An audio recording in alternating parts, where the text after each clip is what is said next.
Hey guys. Hey there. So that was a little surprise. I got thrown in this last minute. Now I'm running the deck. I'm so glad you're awesome. I'm not feeling awesome. Hey Daniel. Hi Daniel. Yeah. I hope we have a practitioner. If Wendy can't get on, are the other two set to be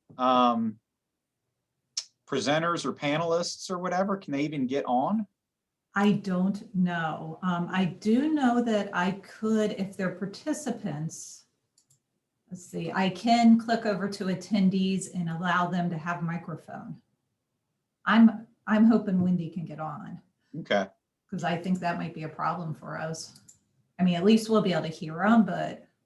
Well, yeah, because she put the deck together. So I was going to rely on her to give the practitioner view. So Laura, if she doesn't, would you be comfortable speaking a little bit about anything you've done in your agency with remote work or, virtualization? Is there anything you guys have done? With remote work, I'm trying to, just with our staff. And that's okay. I mean, really just. I don't have a lot. Yeah. And that's really only civilian staff. Right. This morning have been told they were not allowed to telework. Got it. Daniel, on your side, I was going to kind of ask you to speak a bit on, you mentioned that you've seen an increase in demand, and speak to kind of what are those problems customers are trying to solve in the digital age post-COVID? What are the solutions? Staying away from GTL this and Cisco that, but just this is what they're trying to solve, and this is the technology they're using to do it. And I think you and I could dialogue on that for a good 45 minutes if we need to. You're on mute, buddy. Daniel, you're still on mute. Oh my goodness. It's like I was going to do a GTL commercial for you, but okay. That'd be great. Video is really dark for some reason. That's my video is? My video is. Do you have overhead can lights or anything you can turn on? Yeah, I've got that stuff on. It's just a hazy day outside. See if the blinds open. You need a halo light. Yeah, I've got one. I just don't use it. That's good enough.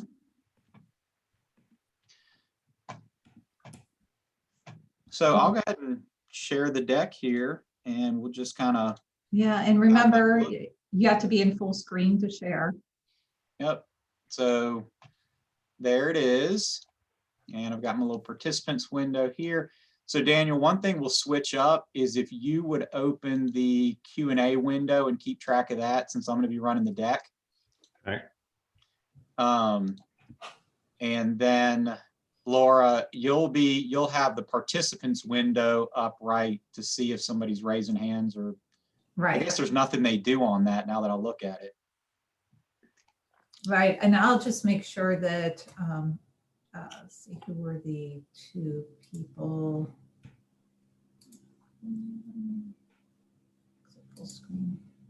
Yeah, I'm glad I went to a 34-inch monitor. Now I can get all this stuff across here like this. This is good.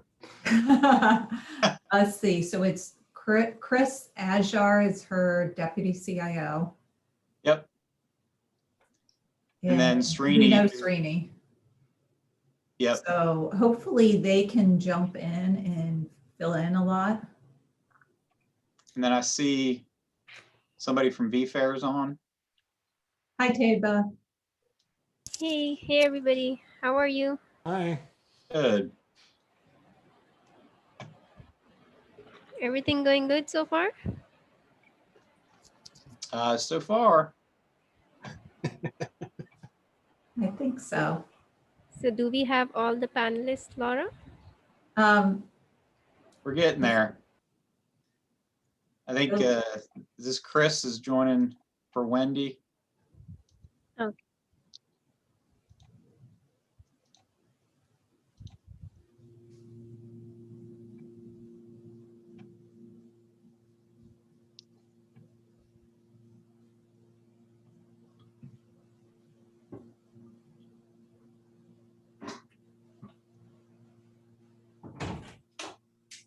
I think Chris, there we go. No worries, you're on muted. mute, Chris. Thanks. I'm sitting in for Wendy just in case she doesn't make it into the call. So I'm so glad you're on. Nice to meet you, Chris. And Chris, how do you pronounce your last name? Ajar. Ajar. Okay. HR. Okay. And how about, is Srini joining as well? I don't know. I have not checked with him, but I was just going to ask what's the how you guys are going through the slides and who's presenting what. Sure. So Wendy was going to present it all. So now that'll be you. Okay. Hey, Chris, I'm just kidding. She really was, but I don't mind running it. So this is just what we've got. Laura will lead it off with who we are. So Laura, you're gonna mention Wendy, but it'll be Chris Ajar, Deputy CIO for Florida. And then, you know, in essence, our introductions here. So this is where Laura would do the introductions. And then I don't mind covering this and just saying, you know, this is what we're going to do here today. These are the objectives. This is kind of what we're aware of. And then here I'm going to ask them to post other virtual appointments. And so Daniel, this is where we'll start getting some of that feedback from them. And then Chris, I think this is where we wanted to just talk a little bit about, you know, what they want to hear about is more what the practitioners have done than what vendors are doing.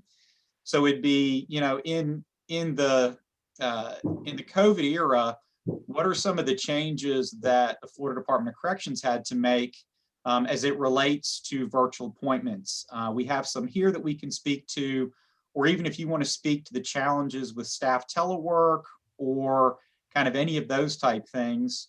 Right.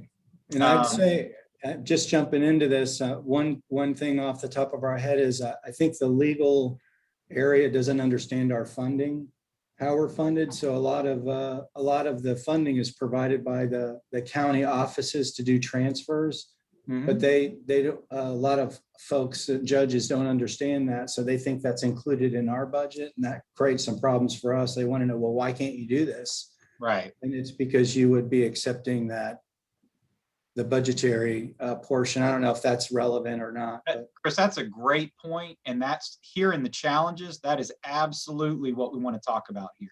Okay. Yep. So this is kind of what is it? And then I think we get into challenges, opportunities, all of that stuff about them. And we don't have to speak to all of these just since we're all kind of new to one another. So I'm with GTL. We recently implemented inmate telephone service for Florida DOC. Right. As it relates to virtual appointments, the big thing that we do is video visitation. And I think we're going to be deploying visitation scheduling for Florida for like on-site scheduling of visits. And then Daniel with Cisco does all kinds of virtual appointment things and can kind of speak to any of these. So we're here to kind of back you up as it relates to technology and help guide the discussion. But any topic you want to speak about, you know, we can hop in and help guide that. Okay, sounds great. Yeah. So we've got about another 5 minutes here. Are there any others specifically that you see here, Chris, that you want to jump on that we could be prepared for? Any virtual programming? I know that you guys have JPay for video visitation. Anything for telehealth, or you mentioned court a minute ago? I think court appearances is good. Telehealth, we're doing some of it. And I think there's some challenges with each one of those too. So it's the idea in theory are great. And it's just making sure that the business, you know, can align with what the technology that's trying to be, you know, that we're trying to present to them. So some of it is not too hard from a technology standpoint. They just need to figure out how to implement it at an institution level. I would say a lot of it challenges are around that. So we can talk about the pluses of, hey, we think we can do some of these things and what we've tried. And I think on the next slide, we could talk about the challenges. Yep, I think that's good. So then here, what I'll just mention that and say, Chris is going to speak a little bit about, the challenges of court appearances as it relates to, what Florida has done and is doing. And then at that point, you can kind of speak to a little bit about what you guys do. And then to your point, we can hop to the next slide of what some of those challenges are. All right. And then Daniel, I think since I'm kind of going to be doing the intro, what I'd want you to do is kind of add that court experience kind of nationwide after Chris speaks to what Florida is doing and some of that. All right. Good deal. One small thing, gentlemen. Chris, if you can please rename yourself because you're joined in from Wendy's invite. So we can see your name as Wendy. I'm sorry, can you say that one more time? Yeah, so if you can please rename yourself because if Oh. you're joining from Wendy's invite, so we can see you as Wendy. Oh, yeah, people might not like Wendy if they saw my mug up there, so I'll see. Hey, Chris, should I mean, we still have all these slides as Wendy. Is it 4 minutes in? Is she going to come in and replace you, or if we start with you, she's not coming in? I have no idea. She just had a emergency that she's trying to take care of, and I was going through my emails, and I said, I guess I'm on deck. So let me sign in. So Chris, I'm going to stick you in here. Just so Okay. you know you're going to be starting with AJHAR, right? You got it. Just a quick reminder, attendees will start coming in 1 minute. We are letting them in earlier so that they can settle down. And then whenever you see enough attendee count, you can start at exactly 12 p.m. Central Time. Okay, so Laura, Wendy, I'll let you make that determination. Wendy just sent me a message saying she was in the room. So let me just double check and see if she's going to be on. Okay. Yeah, it sounds like we go through with having Wendy's name. Let's just keep Wendy's name there. I think we're fine. Yeah, so this is what I'm gonna leave it on as the placeholder, and then as soon as you're ready to introduce us, I'll take it to the next one. Okay, sounds good. And I'm going to give them a couple minutes to join. Sure.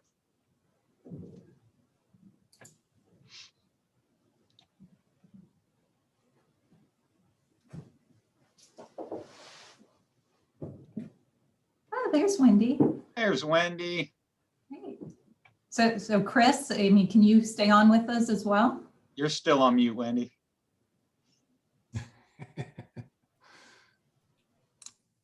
I feel like I'm doing well just to be here because I was. We're Wendy, happy to have you. You want me to stick around, or you? It's up to you, Chris. If you have a conflict, feel free to log off if you need to. Everyone get started in just a few minutes. I'm going to give people a chance to join.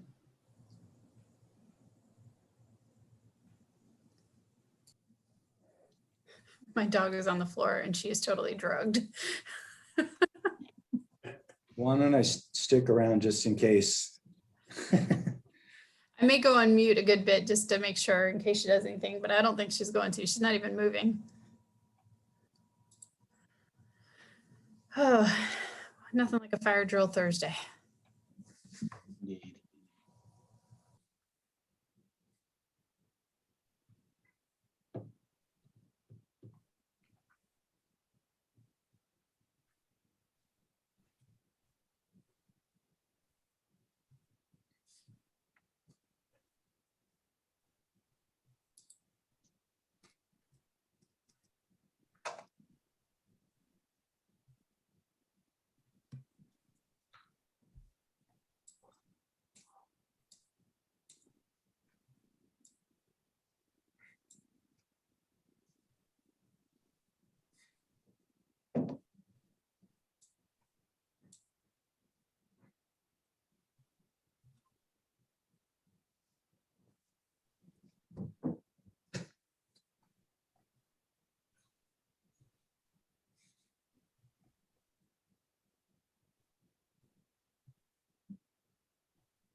Hello all, just to let you know, we are going to get started in about a minute to give people a chance to continue to connect.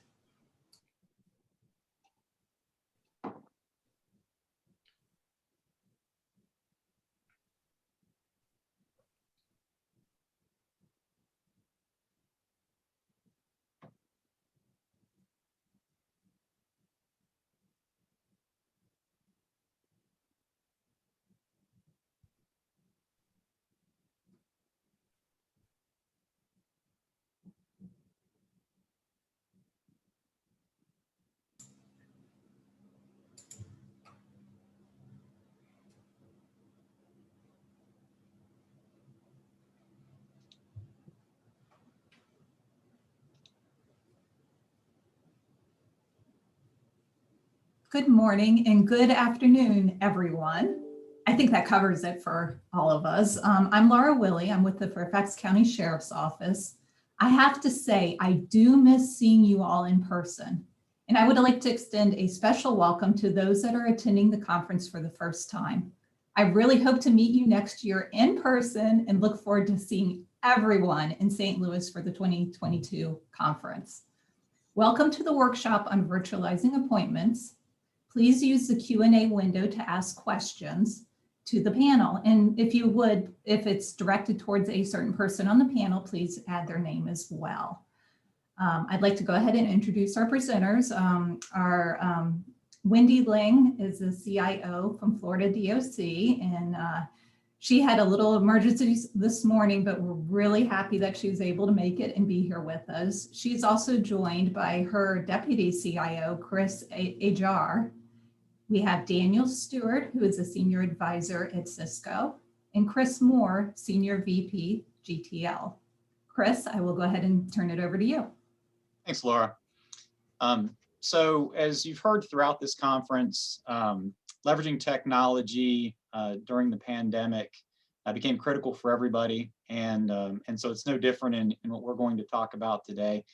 One of the things that we want to focus on is just what's unique about virtualizing appointments with technology in the correction space. How are things a little different here? And we'll get into that as we speak about some of the challenges and opportunities with some examples from the Florida Department of Corrections. So the objectives here, discuss the types of virtual needs specific to inmates. We're going to highlight some of those challenges and lessons learned, and then exchange some industry insight. Daniel's going to speak a bit about what he's seen nationally as it relates to some of these topics. So we're going to start right off with kind of the things that we thought of as things that have already been discussed, things that you're already aware of, the court appearances, the telehealth, programming, video visits. Down here under other, I wanted to take a minute and go ahead and start our engagement with you early and ask that you go ahead into the Q&A there. And if there are things that you're doing virtually that you perhaps were not doing before the pandemic, go ahead and put it in there with your information. And we'd like to talk about that as we get into some of the challenges and lessons learned. For the panel here, we're going to start with court appearances and spend a little bit of time on that. So Chris and Wendy, we were talking about some things that Florida's done related to the courts and then some of the challenges you face. So Chris, did you want to start and then hand it to Wendy? And you guys are on mute. Yeah, for court appearances, we were tasked to come up with a solution to provide that everybody could use in the institutions for court appearances, and we went out and came up with a pretty decent technical solution for that. And one of the challenges that we have, which we'll talk about in the next slide as well, is the ability to deploy those things depends on institutional staff and their ability to have processes in place to make sure that they can man those stations. And another part of it is the funding stream that's dependent on getting the video things going. So some of the judges were asking, well, why don't you isn't it a no-brainer just to move the inmates, not have to spend the money to move them from location to location? And part of the challenge with that is the department doesn't really pay for that. That's paid for by the county areas in some cases, the transportation. So for us, it causes a little bit of problem. What seems to be a very easy solution has its challenges just because of its funding structure and some of the challenges with the processes that the institutions themselves have to put forward. And Wendy, I'll hand it over to you. Yeah, Chris, thank you. So one of the things that, to his point, not just the procedure, but we run into situations with the actual available space to actually conduct some of these sessions.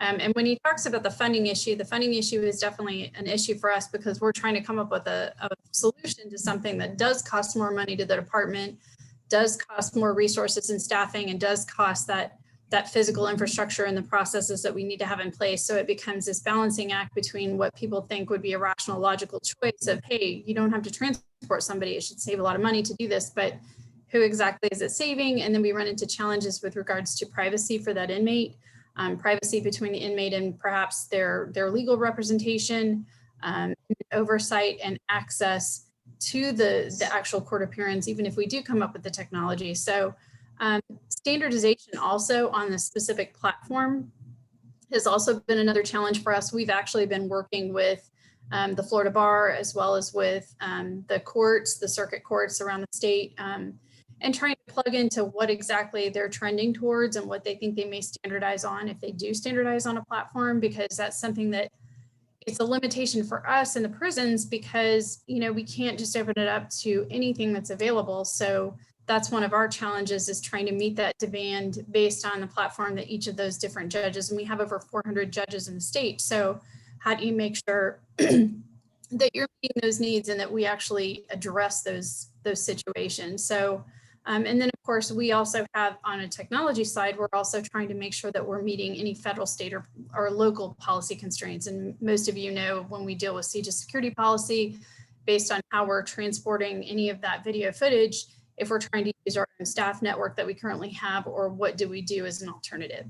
So those are some of our challenges. And when I originally posed the question to CTA about this as a workshop topic before, this was kind of how this came to be. So. Thanks, Wendy. Question for you on that. So when you have had success with the virtual court appearance, so when it works in its best form, right, everything goes great, what does that technology solution look like? What technology is the judge using? What's the environment like? Talk us through what the kind of ideal situation looks like.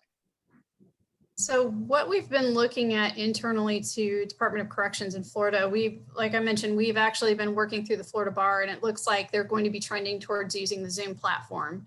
And we had a situation during the pandemic where Miami-Dade County was specifically using Zoom a good bit, and we had a lot of requests down there for them to use that as part of their docket, trying to clear their dockets. So, but we have some technology that Srini, if he were here, my CTO, he was able to find something what we call a D10 solution, and it's basically an all-encompassing. It's for lack of a better term, it's a monitor that we can basically choose the size. It's basically an overglorified television monitor. And then what we can do is we can control who has access to start a meeting. We also had to work through some logistics related to, Srini's here, so he can speak to this as well. It limits what is capable in the physical form, but then we can also work through the scheduling process behind the scenes to ensure the security of that platform and make sure that there couldn't be any impropriety as it relates to an inmate or even the person who's there supervising that inmate to make sure that it's handled correctly. So Srini, I don't know if you want to type in and say anything more there. Srini Kishore is my Chief Technology Officer. Srini, I saw that we heard from you earlier, and I'm glad you joined us. Thank you. Wendy has already talked about the device which we have identified, and we have tested it adequately for different types of sessions. Of course, it's a Zoom only device for now, but they're enhancing it to be able to handle other providers too. For now, it is Zoom only device. And is that something you guys have on a rolling cart or just in one fixed location that you bring the offender to? How does that work? When we roll it out, we want to put it on a rolling cart so that it can be brought to wherever the conference needs to happen. And after that, stow it back in the storage. Okay.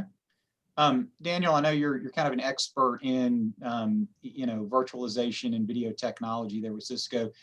Could you speak a little bit to what you've seen kind of that may mirror or be similar to what Florida's going through, but at a national view? What's some of that?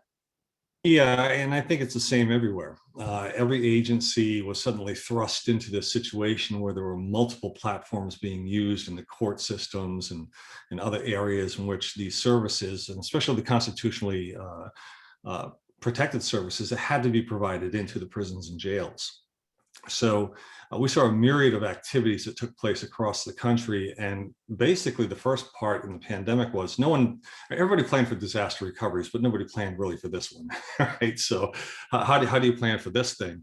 And I mean, sadly enough, I look at it like the good old days at the beginning, because everybody got out of their swim lanes. Right, everybody started working together in a community pool, and you could actually start doing things that were unthought of, unimagined before. And as we start to leave the pandemic as it was, we're starting to see now that people are aligning towards that longer term vision. So all the courts, right to Wendy's point, it's the courts are the mishmash. They are the sector that has such a broad use of different platforms. And how do you bring that into a system like a correctional institution or a system of institutions that then are going to have to be able to connect to those multiple platforms? And that's been the big question. Those answers have been made out in the industry. That does exist today, to have the multi-platform connectivity. However, it's really up to the CIOs to really seek out and get a good education upon what is actually out there and available and is going to meet the needs of their cross-platform need. Going into a standardization is one thing, running on standards is another. And there's a big difference between those two. And so it's really about educating, the entities, the agencies themselves, as to what the courts are. I mean, look, we have rogue courts here in Florida. I live in Florida. We have rogue courts. The state runs on one platform, but there are counties that go rogue, and I see the nodding head, Wendy. So we have rogue circuits in Florida. Those rogue circuits and rogue judges are everywhere in this country. So that's what we saw. Craziness, right? It was really out of control in many ways. But the further we get into this, the more people are starting to understand the scope of what these platforms are and how to use them properly. Thanks, Daniel. So Chris, I have a question for you. You mentioned the funding of this, and I know that there were some agencies that had some luck, be it grant funding or some of the COVID relief money. Was Florida successful in any way getting funding outside of maybe the legislature or your normal course for technology? And as Chris answers this, I'd ask this to those attendees that are listening. If anybody had success getting funding for technology during this period, what did you do? What was it? And let's dialogue on that a little bit. And I'm going to include Wendy into this conversation on the it's pretty much driven by the institution side of the house for this technology. So it has been. So I'm not sure exactly how they've gone to address funding or not. And maybe Wendy, you can answer that. And that would be a question I have for the collective here, honestly, is, what kind of constraints do you come up against? Because obviously, every state is a little bit different, and you guys have different challenges for procurement. You have different challenges for working with your divisions and the folks that you support. That's, honestly, it just gets a little hairy with all the folks that are in the mix trying to come up with a quick solution for that. And I think it's an oxymoron to say that we're going to have a quick virtual solution, to be honest, particularly when it relates to inmate appearances or anything inmate related for us. So that's my question really to the group, because I want to separate that out, honestly, from the visitation portion of what happens for inmates with their families and friends, because that's a separate platform entirely for us. Exactly. Thanks, Wendy. And I see we've got some folks coming in here on the chat. So Jennifer Peterson mentioned some funding through CARES Act to purchase cameras for their courts. I see here in New Mexico, kind of an after the fact recoupment rather than the upfront funding. Curious, we're going to give you guys a little bit of time to respond here. I see we've got about 54 people on. What I'm hoping for here is if anybody has figured out a way to run the gauntlet successfully to get some additional money for technology, we'd like to get it out and be able to share it with the other folks that are here. One of the other things that we talked about while we kind of wait for that was the challenges related to policy. And I'm thinking right now, Wendy, Srini, and Chris, the kind of internal DOC policies, right? So let's say now you've got operational folks, you've got correctional officers, you've got wardens and staff who are accustomed to running things one way, and now you want to introduce technology that kind of disrupts those operations. Talk a little bit about any lessons you learned that might help the group to kind of smooth that process. Well, Chris, feel free to chime in here, but I think at this point, we're still kind of a work in progress, honestly. We have gotten to a point where we've proposed a technology solution for them using those D10s devices. But we also know too that we're not completely sure that's going to meet the total need. Obviously, to Daniel's point, we do have a lot of rogue judges out there, and we're just trying to look at the overall collective and see what we would be able to most address. We have had to do things kind of in an ad hoc scenario throughout the pandemic because we have had certain judges that have mandated that this will happen and you will do this, Department of Corrections. So we had to do some of those things because it was mandated on that part. But I think from the overall policy and procedure standpoint, that's one of the things that's, the sausage making is still not completely there. We're trying to muddle through how do we address those physical needs for where are we going to have this? Even if we have a rolling cart, where are we going to be able to set it up and establish it? Because we don't have network connectivity everywhere. When are we going to be able to allow an officer to be there, or when are they not supposed to be there? How are we handling from an oversight and making sure that nothing happens on our network? Because right now it's jury rigged to run on our staff network.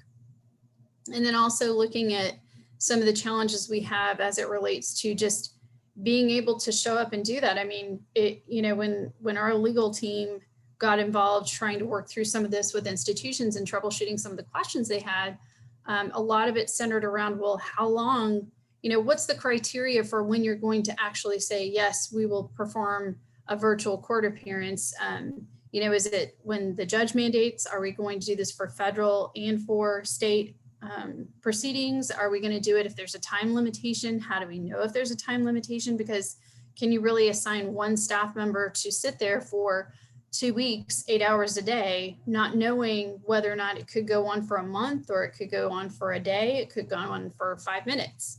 So those were a lot of the questions that we kept running into, is how do you establish that criteria for determining who's eligible to do this? And is it, not only from an eligibility or of how you're going to determine when you do this, but also then what do you do going forward?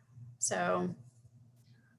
If I can just mention something on that real quick, Wendy, and one of the biggest problems is that connectivity to the rural prisons across the US. And, when the first BJA grant came out for $850 million, it had mentioned in there specifically to corrections and to detention centers certain amounts of money that it should be used for certain things. And most states didn't do that. And with the other funding that came through ARPA and any funding that's come from COVID, it's that broadband extension, that capability to go out there. And one thing I would encourage states to do is there's something called RUS grants, RUS. They're rural grants. Those grants can be used for putting in broadband for telemedicine. And if you could use grant money, and I think grants are a very important thing here, if you can use those kind of grant monies to put in an element of what you need in your system, you can then piggyback on that creation of the broadband with the other things, right? So I think that awareness beyond just the regular typical justice grants that you have available to you, but also go for those other grants that are specific to pieces of what you do in your institutions and then ride on that network. That makes a lot of sense. Thank you, Daniel. I've seen the Q&A, some other folks have mentioned, the need to hire additional staff. And I want to transition the discussion a little bit from the courts now to the friend and family. And so Wendy, you mentioned they're very different. I know that you guys have remote video visitation. I believe it's run on a separate network. And the question I've got is when, and I think Florida, you had a period where you had to shut down face-to-face visitation. What did you see happen? I mean, obviously the volume increased of remote visits, but what were some of the lessons learned and things that went right, or things had you had time to do it differently, you might have done differently in the future? I'll be honest with you, I don't have a lot of purview. Our security and institutions operations group, they primarily monitor and manage anything to do with that video visitation system. Mhm. We kind of don't have a dog in the hunt, so to speak, because it is a fully, it's kind of like having an inmate phone system. It's something that's completely wholly managed by the group that actually installed it and configured it and set it up. So I will say that I think just from the standpoint of, I'm very grateful we already had it in place. I think from an institution standpoint, it was a key player and a key factor in the fact that they were able to successfully offer alternatives to families and to friends to be able to do those types of things. So that was a huge plus for us, and definitely a bonus for us going through that pandemic, knowing the limitations that we had. Sure, and we've seen that kind of nationally. You guys having that in place already was a big benefit, obviously.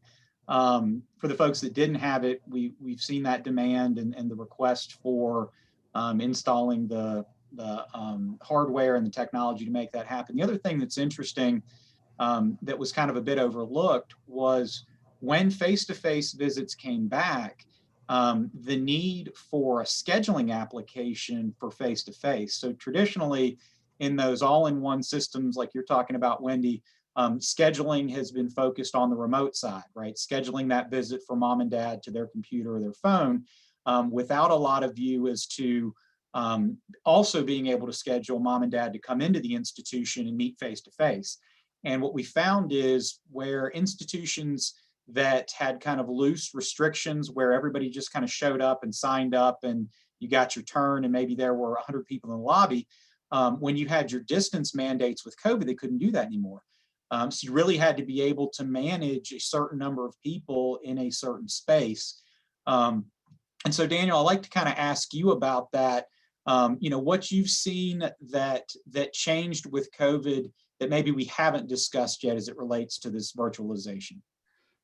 Well, for everything, it was work from home, but corrections is a little different. You can't have corrections officers working from home, but can you have other staff working from home?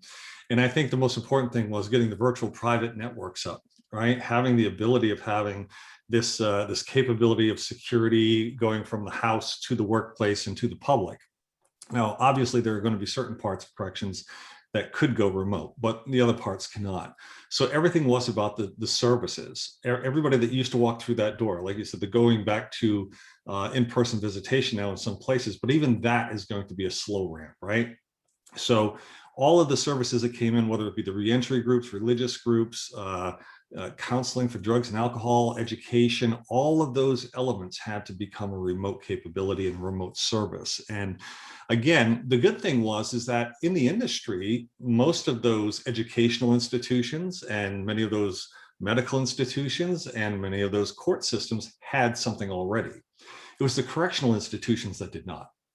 And then it comes down to payment, which we've talked about already. So our experience has been, and I work globally, it's the same thing everywhere. I was on at 4 a.m. Eastern this morning with the Belgium Ministry of Justice going over their prison system.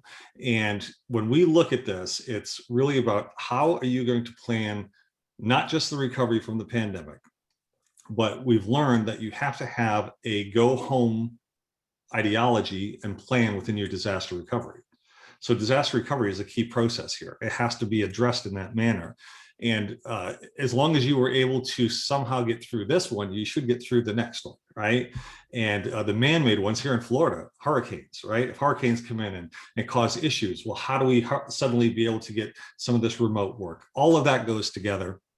And it really was about the judges being remote from their homes. It was about medical personnel remote from their homes, but all providers of services. So for corrections, I think it's kind of, we have a focus on corrections, right? We know what happens in prisons and jails. It's just, how do you get it there?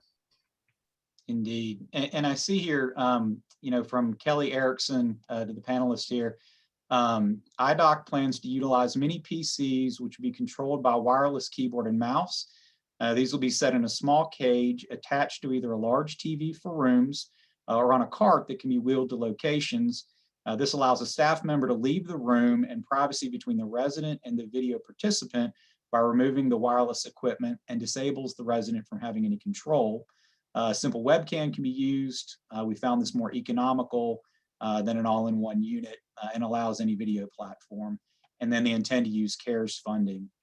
And Wendy, this was one thing that we talked about, which was, I was talking about an institution that I worked in that when it was built, they built individual rooms in the housing unit that could be used for visitation. So they could take an offender directly from their cell to this room, they lock them in there, you've got the equipment there. But most places don't have that. So you had the challenge of, how do you secure the environment? How do you secure the inmate? How do you secure the technology? So to the folks that are attending, we'd ask you to throw out some other ideas as to what you've done to secure that environment. While those come in, one thing I wanted to talk to you about, Chris, Wendy, Srini, is so tell us about something that you've implemented, that you've virtualized, that, or even a process that you don't see returning back to quote normal once we come fully out of the pandemic. So something that maybe you put in place that you thought was temporary, maybe something related to remote work or VPN or a particular type of hardware or firewall or cybersecurity, but that you've decided you're going to need that going forward. Good question. Chris, I'll feel free to pipe in here. I think honestly, we were early stages of Microsoft Teams whenever we first saw all of this.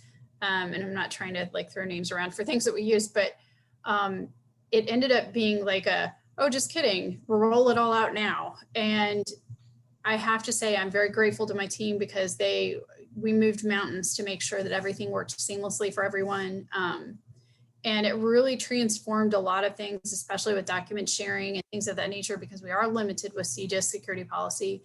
But it provided us with an avenue by which we could get people working quickly, and they could be collaborating and seeing each other and still feel like they were working together. So obviously that's definitely been incorporated in the mainstream of how we do business today. But that's at least one area I can see. I know that Srini, we had developed kind of a homegrown solution for visitation management when we were trying to do the scheduling piece. So I'll defer to Srini if he wants to talk for a few minutes about that piece, because we had a situation where we were immediately asked to, how could we do something from that perspective? So yeah, we quickly built a web interface for requesting visitation, and which was being routed through, depending on which institution a visitor, prospective visitor has requested to visit. It goes to the appropriate inbox and then processed manually, and manual confirmations are given to automated. This process is automated, but there are manual steps of reviewing the request and then responding to them. It's working quite fine. In fact, we are seeing something like about 5,000 to 8,000 requests per day coming during the week. And I think, Srini, that speaks to kind of the next thing I was thinking, which was scale. I know in our organization, we had a number of different platforms that we used for lack of a better word, instant messaging, right? Ways that we could immediately contact one another. And when we had to go remote and customers went remote, we found very quickly kind of the flaws in these individual platforms, and had to kind of have a come to Jesus meeting as to, okay, what's going to be the go forward? Because we can't have everybody using all of these, but this one doesn't do this and that one doesn't do that. Did you guys face some of those same challenges just with the tools that you had?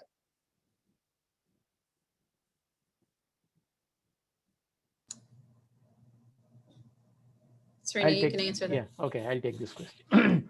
Yes, of course. Multiple platforms were used for different purposes. For instance, when we talk about the visitation system, it's a web-based interface using one of the standard form development platforms, workflow development platforms. They're all simple web forms, which can be used either on a tab or on a mobile device or on the using the web interface. And that sends automated notifications, but automated notifications going to cell phones, notification going to emails, and again, responses going back to whichever device of their choice be. This all has been developed on one single platform, but if the same thing were to be shifted to a different platform, that will have a different set of challenges using that. For now, fortunately, all these things have been built on one workflow building platform. Excellent. So I'm going to go back a slide here. So we've talked quite a bit about court appearances. We've talked about video visits, not so much about telehealth. I know that was done in some earlier sessions. But Chris, Wendy, Srini, anything that you guys are doing that we haven't discussed that you'd consider virtual appointments? And if not, what would you say is kind of the next thing that you're considering that might fall under virtualization? And again, I'll start it off, but I'm certain that both of my folks could chime in here. One of the things I think we're definitely running into from a challenge perspective is when we look at programs and reentry, and we're trying to meet the needs of that reentry piece for an inmate. One of the things we keep running into is a need for an inmate specific capability, whether it's some sort of appearance, some sort of access. We have a Columbia Pell Grant installation at Columbia CI for us. And so some of those things, when we look at the developing program needs, and especially since they're exponentially going on, we have another partnership with a career source group. So being able to remotely appear for that inmate for, say, an interview or meet with a prospective employer and just kind of feel out what they're going to be needing, or having virtual appearances as it relates to anything related to those programs, that's probably one of the biggest things I've seen just start to explode for us. And we're trying to work pretty fast and furiously with our programs and reentry staff in order to kind of scope out exactly what they're looking for and what we would do, because we would like to provide a separate segregate inmate network so that we could meet those needs, because a lot of those are very video heavy, or they're looking to be able to interact with those inmates in that manner. So, and we want to be able to provide that as best as possible and not drag down the staff network, because, to Daniel's point, we have a lot of remote sites and we have challenges with those broadband needs that we have out there. So that's one of the things that I can see. I don't know about the group here, so I don't want to belabor that. Well, and it also goes back to a budget point, right? And so I was thinking about community resources. So one thing that I've seen a growing interest is, beyond just the phone, how do we do a virtual face-to-face for community resources? Maybe it's you're coming up on release, you're looking for housing, you mentioned the job, Wendy, but all of those things take bandwidth.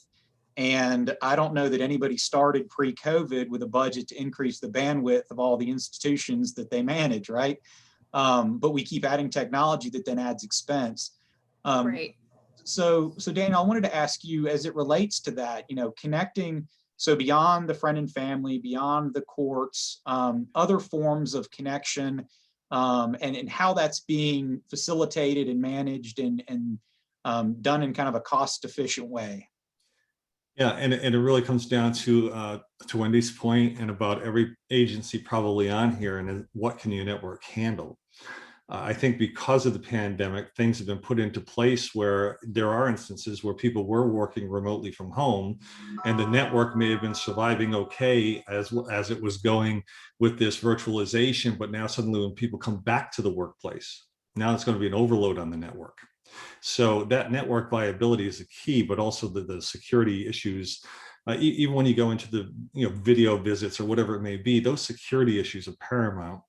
I think it was 15, I don't know how much it was that oil company paid out so we could have gas here in Florida for being hacked and cyber locked. So, what I'm seeing is a focus towards security and networking. You don't want to run a system that's not viable. So the first piece has to be, is the network going to support it? And that's what we see customers doing all across the country.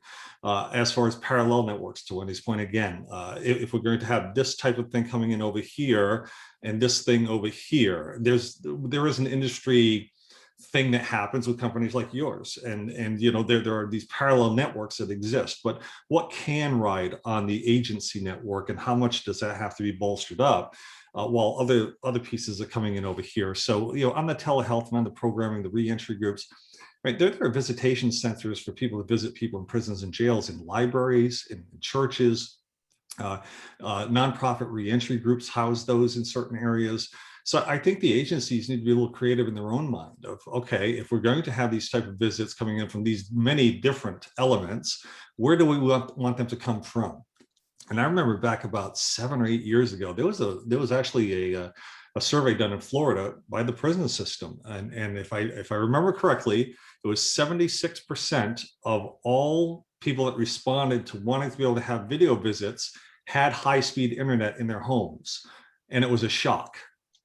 It was a shock to the industry in Florida that, oh my goodness, that many have high-speed internet. We didn't think that, right? And that is something we have to keep in mind, because everybody who had to work remotely, when your kids came home, the TV was running, the Nest thermometer was on, and all, your network was going down, and you started having your own issues. And plus, if you were running a VPN, it even brings it down more, right? So we all learn that at home. So certainly it's going to be at work as well, because just like that drag at home, when we all go back to work, it's going to be there. So that's what I'm seeing, is a drive toward network, the expansion of the broadband. Again, most of America's jails and prisons are rural. They're not in metropolitan cities. And that causes the issue of that connectivity. How can you actually bring those in if you don't have a very robust network? Daniel, that's a great point. I know that just with coworkers who had older kids, and they were an office worker, they had kids in school, they think they have high-speed bandwidth, they come home and now they've got 3 kids doing Zoom remote learning, they're trying to do it themselves. And the network just can't handle it. I hadn't thought about the idea that, for places that maybe are ending a remote work policy and they want everybody back in the office, but folks are accustomed now, not that they don't do just a conference bridge anymore. I don't know the last time I used a conference bridge. It's all, one of these tools. And so, I don't know if this would be for you, Srini, or for you, Wendy, but say you're going into a budgeting process and you're trying to think about that. Think about, okay, I'm going to need more bandwidth or more seat licenses for a particular application. What does that planning process look like? How do you begin to estimate or think through what you may even be asking for? Well, I think ultimately, Chris, we have to get ahead of the game from the standpoint of what types of things do we anticipate implementing over the course of the next 1, 3, 5, 10 years, looking at that long-term plan, looking at some of the needs of the business areas. So for example, when we talked about, one of the things I didn't mention is, staffing shortages. Obviously, I don't know if anybody's read the paper lately, but in Florida, we're suffering from some of the biggest vacancy rates we've ever had historically. And it's not only does it put the stressor on the staffing at the institutions from a corrections standpoint, but it also puts a staffing shortage burden on folks like programs and reentry. So they don't have teachers at all the institutions, so they can't offer the programs that they would like to offer for all of the inmates. So if they have a virtual solution that they can offer those, they can have one teacher show up and be able to teach at multiple locations, because then they can have a remote appearance. So it helps fill that gap. I'm not saying it's always going to be the long-term solution, but it does fill a need, and it expands that opportunity for those inmates that do seek those opportunities. So, and from the planning perspective, that's one of the things we've been working through over the last several years, just trying to make a plan for, hey, we know we have these needs coming. We know that this is going to be an explosion of need on the inmate side. We want to separate that out and stop trying to have, I don't know how many of you guys have probably gone through the same thing we've gone through with, you know, someone sees a big idea and then they start it and then they realize, oh, I don't have the foundation in order to do that. I keep telling, I've been proselytizing for years now with all of our folks in corrections here, you know, if I don't have the railroad track, I can't, you know, it doesn't matter if you have the train. So that's what we've been trying to work towards. And we think about that in terms of too, with everybody trying to say, you know, let's push to the cloud. We want everything to be in the cloud. I'm like, but that's transport. So where are you going to be doing all of that? And as you have an additional, so we are on a legacy mainframe. We have things like, you know, when you add those graphic user interfaces and they have to be going to a different location, that's additional traffic burden that we have to account for. So that's one of the biggest things we've been doing. We've actually been expanding our circuits at all of our health services sites because we have a new health services tool that's coming into play later this year. So that's one of the things that we've definitely been trying to plan for. And I'm sure many of you have experienced those challenges as well. Chris, we do have in the Q&A, we got a couple of questions that came in. Sure, go for it. One is from New Mexico, saying it's been an after the fact recoupment of costs rather than getting it up front on funding, but curious if anyone is virtualizing programs that seamlessly transition from incarceration inmates to community supervised offenders, something that they're looking at in New Mexico. And I would say yes. I know that there are some companies that are part of the American Probation and Parole Association, and they have those tools that can be used for a person transitioning. But I know for a fact from what I'm seeing, and it's something we haven't talked about here, parole board hearings going to the same platforms that we're talking about. And those parole board hearings also then transitioning to a parole officer who is assigned to an offender who is going to be coming out as a step down procedure to have an initial contact. And then when they go out into the community, there are mobile device platforms available out there that can be used. I know there's at least 3 that are in use right now in the US. And the important thing about that is that at the start of the pandemic, with 4.7 million people on probation and parole in this country, 300,000 on ankle bracelets. Beyond the ankle bracelets, you could not verify where someone was. So think of that for a moment. So the mobile platforms allow the video reporting in, but also taking any education that you have going on in your facilities and putting that out on the same mobile device. And there's a few that do that. So that's a good thing. And also there is a Jennifer Peterson wrote in about they had initially shut down their court and moved to I'm going to say platform and not name the vendors here, moved to a platform connected to another company's camera, still having difficulties. And the most important thing is reach out to those 2. And if there's a conflict in that, which there shouldn't be because they work together, or just one-to-one me and I'll help you out with it. And so those 2 things is, you know, they had the when you're combining technologies, running into that friction, right? And sometimes who do you go to? And the other thing is how do you step down from incarceration to post-incarceration, and can you follow those programs along?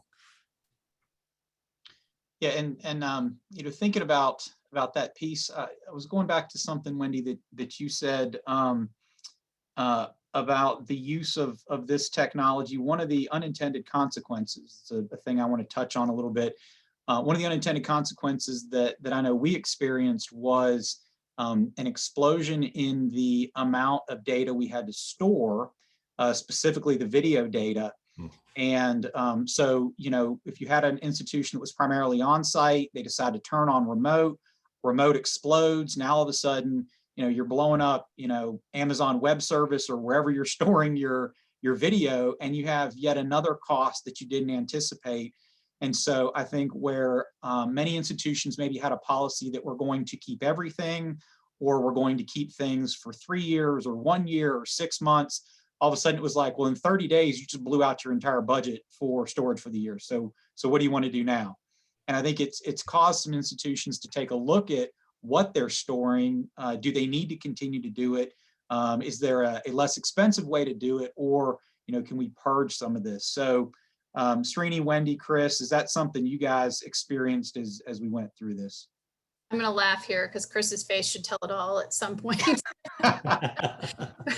You know, the Florida Department of Corrections, we've been working over the course of the last couple of years, especially with our new, I say our new, he's been in the position for a while now, the Director of Administration, to work with our Department of State regarding those records retention policies and procedures and statutes. we are like a bad episode of that show where everybody keeps everything for all eternity. And it's even better when you're a very heavily paper-based group. So, I mean, who doesn't want to have, you know, HR records and health records and inmate records for perpetuity for all of their inmates forever and ever and ever. So it's caused a bit of a snafu and a nightmare for everyone when it comes to trying to produce those records when we are requested, because then we have to go back and find those records, and we warehouse things for years and years and years. So yes, that is definitely a consideration for how we try to move forward and get out of this process of keeping everything, and what we do from a capacity planning standpoint as well. I think we're not quite there, and Srini, feel free to chime in here as far as automating some of these things. Obviously, our databases are key, but as we push towards more automation, that's definitely going to be a factor in how we plan and prepare going forward. So you brought up something in that response that I want to touch on, and it was, if you keep everything, then there's an expectation that you have everything. And so when you go into discovery or Freedom of Information Act or kind of any kind of thing, when they're requesting your records, if you don't have a retention policy that says 2 years as an example, right? So the tighter your retention policy, you've set an expectation for what you can and are willing to produce. Curious if anybody on the phone here or anybody on the attendees has had some experience kind of setting that retention policy, and if it had positive impact as it relates to litigation or other things in terms of the records you had to track down. So we'll give folks a second on that. You know, as we begin to kind of enter the wrap up here, I want to open it up for those that are listening. If there's anything that you'd like to address with the group here, any kind of comments or questions, we'll read them out as we go here. I think we've covered most of what we've got here. So I'll kind of go around the horn here. So Wendy, starting with you, any other kind of closing thoughts or comments on the topic? I appreciate everybody being on here and listening to this, and hopefully we can have some good collaborative discussion. I know it's kind of hard, especially being remote and virtually, but it is one of the things that has definitely been a challenge for us, and we're definitely interested. I know I read the email traffic going back and forth for CTA, seeing some of the things that everybody floats out there, like, hey, what about this? What does everybody do for that? So that was kind of the premise of when I threw this question out there to begin with. So definitely curious, considering the challenges, especially that our peers face across the nation, in trying to be creative with funding, trying to be creative with the solutions, trying to be creative with meeting those business needs and the demands of our folks that we're trying to support on a daily basis. So hats off to everybody, because I know everyone has different challenges and nothing is unique about, or there's nothing that's this, you know, just regular when it comes to technology and correction. So thank you. Thank you for the time. Thank you, Wendy. Thank you for putting this together for us. Chris, anything that you're thinking as we've gone through this? I just would like to, collaborate a little bit more with folks out there that have the similar problems that even one little thing that we've been struggling with is when in programs in reentry, when people transition from programs in reentry into, their outside of, their new life, we don't have a great way to hand out the information that they've done, the resumes that they create, the artifacts that they've had since they've been here. And that's sounds like such a simple problem, but it's been so complicated to try to solve. So even sharing little things like that, I think another area that you guys covered was, if you're going to purchase something, laptops are probably a good thing to start purchasing now, because when we get hit with this, a lot of folks, we went with a cheaper option like workstations. So we found out that, you can't just haul your desktop and your monitors home, that people are asking, can I take my monitor home? It's like, no, your drive's not encrypted, so we ran into a lot of challenges that if we maybe planned a little bit ahead of time, going through this, hindsight's 2020, but that we're planning things a little bit differently now to move ahead to purchase what we need. So if it comes up again, we'll be more prepared. But anyways, sharing and would be great. So. Hey, Chris, that's a great point in terms of planning for virtualization, right? Even if you had laptops, perhaps you didn't spend the extra money to put cameras in them, right? So there's probably some very basic things that that are on a checklist of good things to do. As it relates to collaboration, one thing I did want to say before we finish the session here, and I'm going to keep going around to hit everybody, is we've got that networking tab in vFairs. You can go there, you can post questions. All the exhibitors are there, and it's a good way to connect with folks. If you've not been to all the booths, kind of go in and check things out there.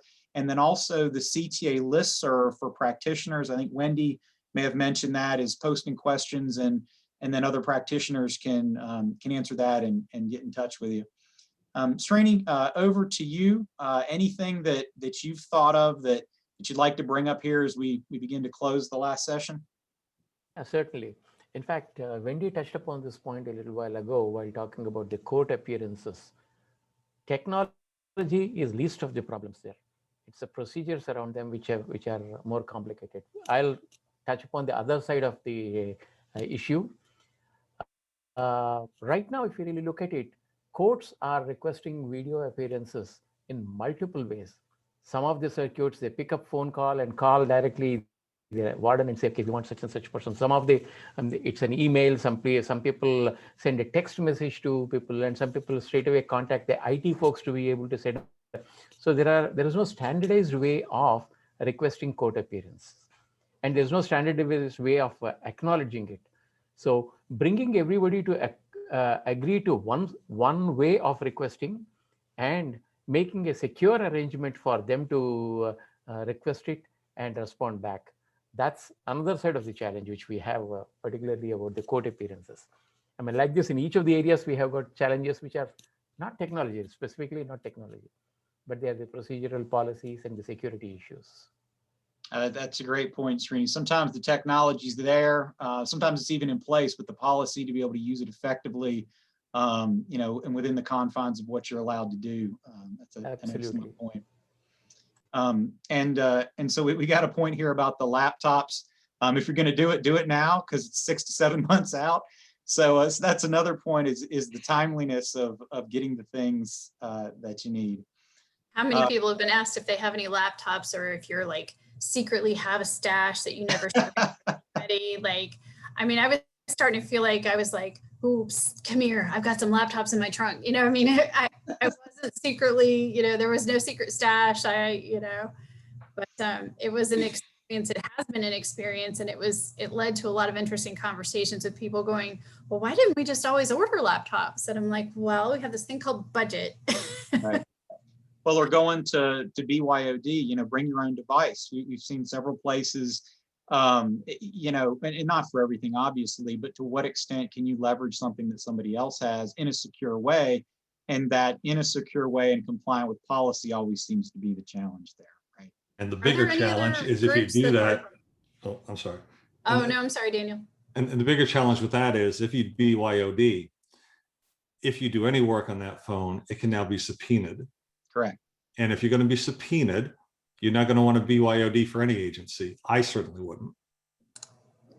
That's one of the challenges we face in the state of Florida, not just from a CJIS security policy, which prohibits us from allowing people to BYOD, but we also have Florida Statute 119, which is our public records statute. And the minute you start using your purse, for example, if you were to bring your own phone to the network, if you start using that, then it's open to that public records request, and it's gets really hairy really fast. Yeah. Excellent point there. So Laura, I want to bring it around to you. You opened us up, so I want to give you an opportunity to close us out here. Thank you, Chris. And I really want to give a big thank you to all the presenters. This was a great discussion. I think all of us are dealing with some aspect of this very timely topic. So thank you all. And just to let you know, the exhibit hall, if you haven't stopped by, please stop by, check it out. I know our vendors spend a lot of time setting up their booths, and it'd definitely be worthwhile.